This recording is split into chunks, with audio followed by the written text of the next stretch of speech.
Баршаңызға сәлем, біздің Ақтасырған YouTube арнасының көрермендері. Бүгін біз сіздермен тамаша, өте керемет дәмді шайдың рецептімен бөліскелі отырмыз. Бұл шай дәмі ерекше ғана емес, сондай-ақ денсаулыққа пайдалы, жаныңызға тыныштық сыйлайтын шай болып табылады. Құрамына керек заттар: апельсин, лимон, жалбыз, қара шай, көк шай, каркаде, малина және бізге осындай қатырылған шиелерді қолдандым. Ең алдымен осылай жарты апельсинді алып, жұқа етіп бөліктерге бөліп аламыз. Сіздер қатырылған кез келген жидектерді пайдалансаңыздар болады. Міне дайын болды. Енді оны шайнегімізге саламыз. Одан соң жарты лимонды алып, оны да жұқа етіп бөліктерге бөліп аламыз.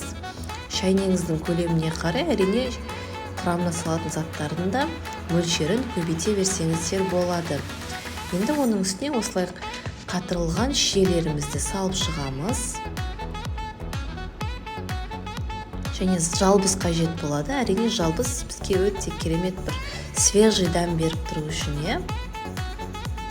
Одан соң оның үстіне осылай каркаде қажет болады.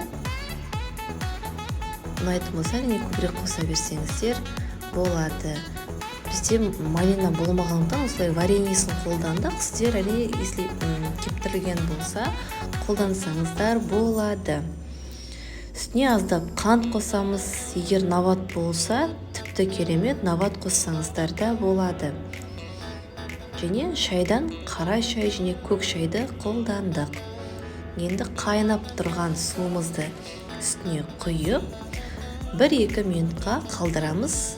Яғни ішіндегі шайдың түсі шыққанша, жемістердің дәмі шайға шыққанша.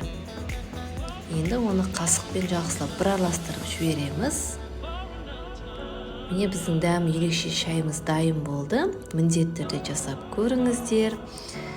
Және біздің арнамызға тіркелуді ұмытпаңыздар.